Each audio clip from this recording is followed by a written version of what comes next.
नमस्कार मित्रों, आप सभी का स्वागत करती हूँ और आप सभी को राधा अष्टमी की, राधा प्रकटोत्सव की बहुत ढेर सारी शुभकामनाएं।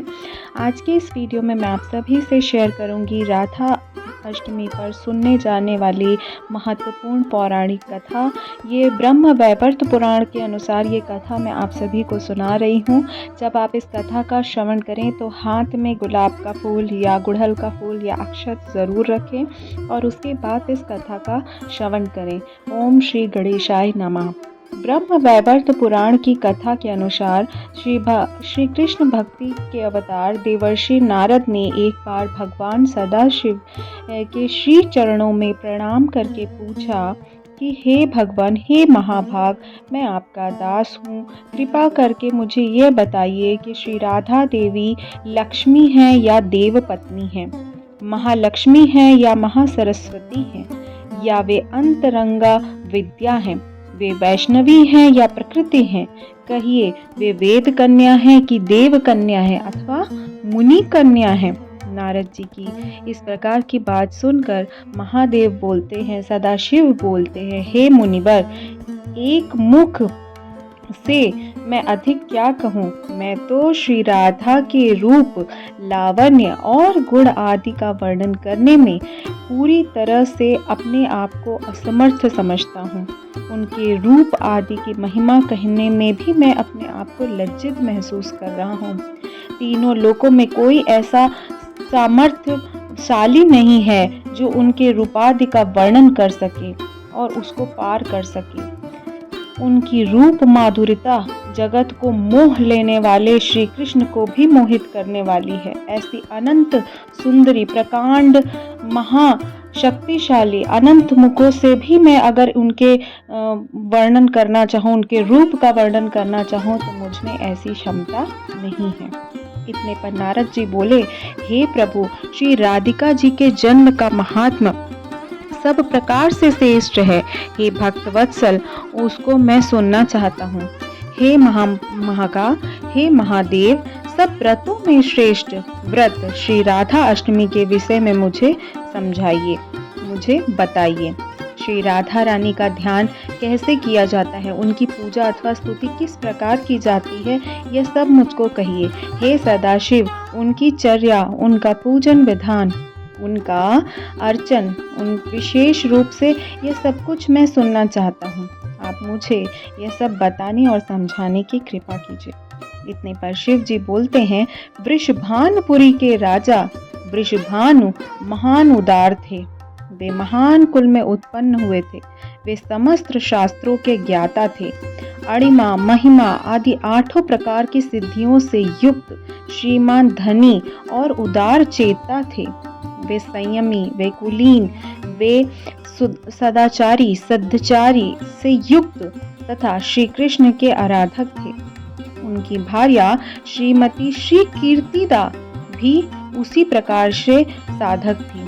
वे रूप यौवन से संपन्न थी और महान राजकुल में उत्पन्न हुई थी। महालक्ष्मी के समान भव्य रूप वाली एवं परम सुंदरी थी। वे सर्व विद्याओं से सर्व गुणों से युक्त श्री कृष्ण स्वरूपा तथा महाप्रतिव्रता थी। उनके ही गर्भ में शुभदा भाद्रपद शुक्ल अष्टमी को मध्याह्न काल में श्री वृंदेश्वरी श्री राधिका जी प्रकट हुई हैं। हे महाभाग, आप मुझसे श्री राधा जन्म महोत्सव के भजन, पूजन, अनुष्ठान आदि के क्या कर्तव्य होते हैं, उन्हें भी सुनाइए। सदा श्री राधा जन्माष्टमी के दिन पर व्रत रखकर पूजा करनी चाहिए। श्री राधा कृष्ण के मंदिर में ध्वजा, पुष्प, माल्य, वस्त्र, पातक, तोरण आदि नाना प्रकार के मंगल द्रव्यों का यथा विधि पूर्वक उनकी पूजा करना चाहिए, दान करना चाहिए।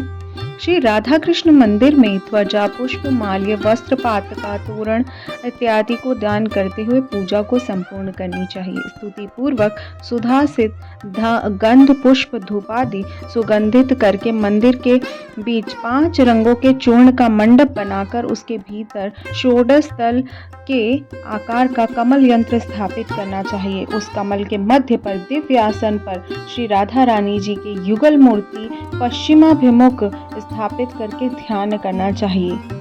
इस प्रकार उनका ध्यान करने से और क्रम पूर्वक भली भांति उपासना करने से भक्तों की सारी मनोकामनाएं पूर्ण होती। अब सुनिए दूसरी व्रत कथा।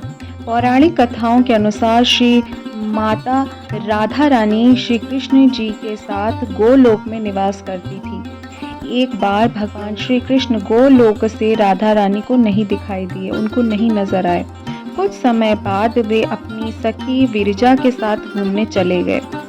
जब राधा रानी को यह बात पता चली तो वे अत्यंत दुखी हुई, अत्यंत क्रोधित हुई और तुरंत ही कृष्ण के पास जा पहुंची।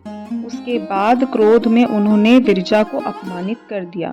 इसके बाद विरजा नदी के रूप में बहने लगी। माता राधा के श्राप की वजह से वो नदी के रूप में बहने लगी। देवी राधा का यह व्यवहार देखकर श्री कृष्ण के परम मित्र सुदामा जी को बहुत दुख हुआ, बहुत ही उनको बुरा लगा। वह राधा रानी को भला बुरा कहने लगे। उसके बाद बिना सोचे बिना विचार किए राधा रानी जी ने श्री दामा को भी श्राप दे दिया कि वह पृथ्वी पर जन्म लेंगे। श्री दामा के श्राप मिलने के बाद राधा जी को उन्होंने वापस श्राप दिया कि जो श्री दामा जी हैं वो राक्षस कुल में पैदा होंगे। इस प्रकार श्राप के परिणाम स्वरूप श्री दामा को शंखचूड़ नाम के दानव के रूप में जन्म लिया। आगे चलकर वे भगवान विष्णु के महान भक्त बने। दूसरी ओर राधा रानी को मनुष्य जन्म लेना था तो वो वृषभानु जी के घर में पुत्री के रूप में अवतार लिया। राधा जी का जन्म वृषभानु के घर में हुआ और लेकिन देवी कीर्ति के गर्भ से नहीं हुआ था। जब राधा रानी और श्री दामा ने एक दूसरे को श्राप दिया तब भगवान विष्णु ने कहा कि तुम कीर्ति की पुत्री बनकर पृथ्वी पर रहना। मनुष्य योनि में आपके विवाह का संबंध एक वैश्य से होगा जो मेरे ही अंश अवतार होंगे। इस प्रकार आप पृथ्वी पर भी मेरी संगिनी रहेंगी, लेकिन हमें पृथ्वी पर अलग होने का दुख सहना ही पड़ेगा। इसके बाद भगवान श्री कृष्ण राधा जी से कहते हैं कि आप मनुष्य योनि में जन्म लेने के लिए तैयारी करें। संसार के सामने वृषभान जी की पत्नी गर्भवती हुई जिससे एक शिशु का जन्म होता है। उसी प्रकार देवी कीर्ति का प्रसव भी हुआ। हालांकि वास्तव में राधा जी का जन्म गर्भ से नहीं हुआ था, ऐसी मान्यता है। भगवान की माया से उनके गर्भ में वायु आई थी और उसी वायु से राधा जी का प्रकट हुआ था, मतलब राधा जी प्रकट हुई थी। प्रसव के समय देवी कीर्ति को बहुत अत्यधिक पीड़ा हो रही थी। उसी समय राधा जी ने सुंदर कन्या के रूप में जन्म लिया। राधा अवतरण भाद्रपद मास की शुक्ल पक्ष की तिथि को हुआ था और इस प्रकार से ये द्वितीय कथा भी संपूर्ण हुई। तो आपने जो हाथ में अक्षत लिया है और जो पुष्प लिया है उसको नदी के क्यारी में अवश्य डालें। राधा प्रकटोत्सव, राधा जन्मदिन की बहुत सारी आपको शुभकामनाएं। लाडली जी की कृपा आप सभी पर बनी रहे। श्री राधे।